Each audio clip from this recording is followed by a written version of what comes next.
Shannon. And that's Tim.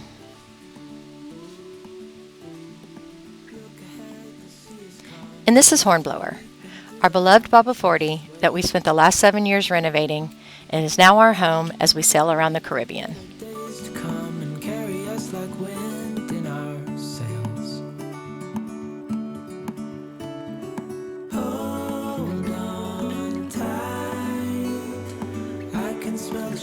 As we prepared to leave Nassau, we had to make a decision to go to Eleuthera or the Exumas. Our thinking was that we would go to Eleuthera and then make our way south to the Exumas.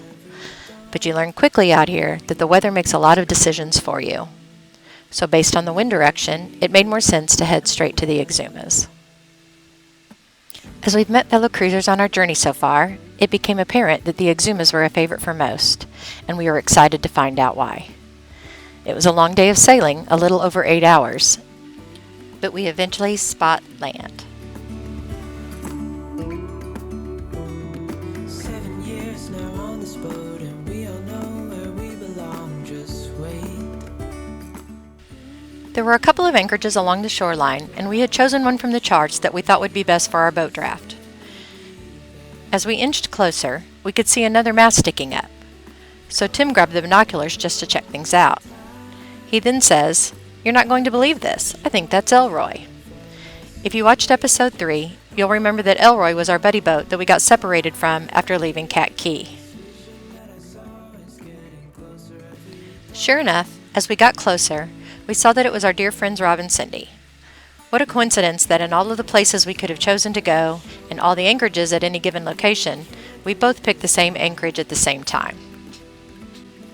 We were immediately invited over for sundowners that evening, and that was the start of 2 glorious weeks of buddy boating, snorkeling, exploring islands, sharing meals, and many games of Splendor, a new game that they taught us. As the sun set, the stars popped out and the nearly full moon rose over the horizon.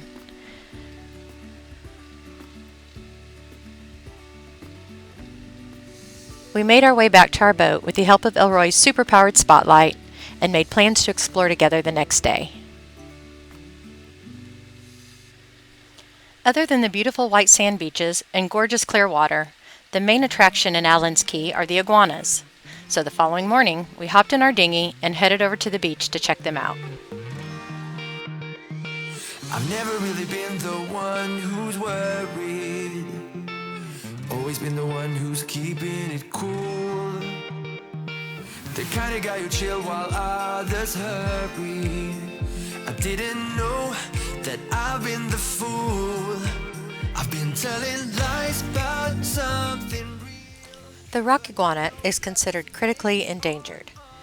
They were considered to be extinct in the early 1900s, their population dwindling to about 300 by the early 1980s, but rebounding to over 1,000 by 2016. I was made to be free.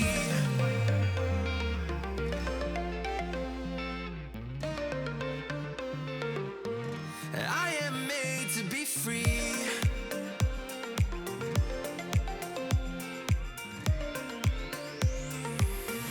I am made to be free.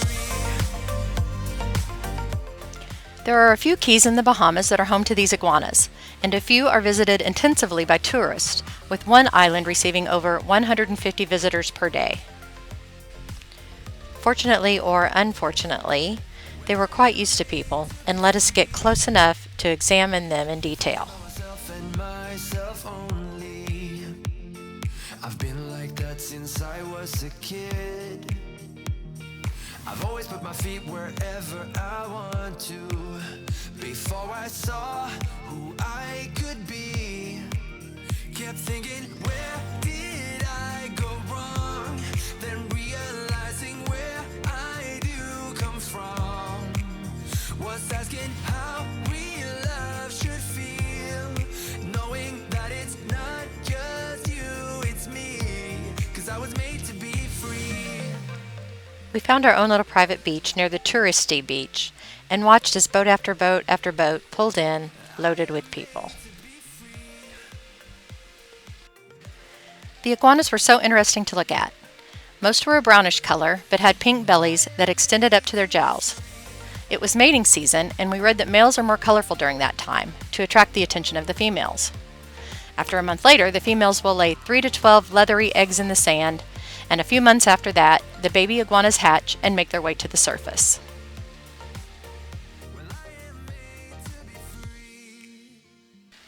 The textures and pattern of their skin were also really interesting. The serrated ridge along the spine of the rock iguana radiates excess heat from their body, and in territorial displays, this ridge makes the iguana appear larger to its adversaries. Iguanas are equipped with breakable tails which split off neatly when seized by a hand or a predator, and a new tail begins to regenerate immediately. Rock iguanas can grow up to 6 feet and live up to 40 years if they make it that long. On Andros Island, wild hogs, feral cats, and dogs are severe threats to iguana. All other Bahamian rock iguanas are restricted to small, isolated islands where these animals don't pose a threat. Even so, there remains the continuous threat to all populations of iguanas of being harvested by man for food or for the pet trade, and a potential threat of falling prey to introduced predators, like the dogs and feral cats.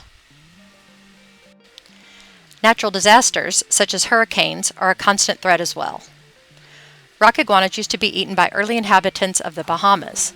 Today it's illegal to harm or capture a rock iguana. We also came across another species of iguana, the curly-tailed lizard. These are not endangered and can be found all over the Bahamas as well as in the U.S. The tail-curling behavior apparently plays many different roles for these lizards. It's documented as a territorial display, courtship display by males to attract females, but also as a response to predators. Reportedly, it's believed that these lizards may curl their tail also to fool predators into attacking the tail instead of the head, since the tail can be easily detached at certain points and regrown as in all lizards. We spent the rest of the afternoon communing with the iguanas and relaxing on our little private island and beach. Allen's Key did not disappoint as our initial island introduction to the Exuma Keys. But there are a lot of keys to explore, so we make a plan with our buddy boat and leave the following morning for Highburn Key.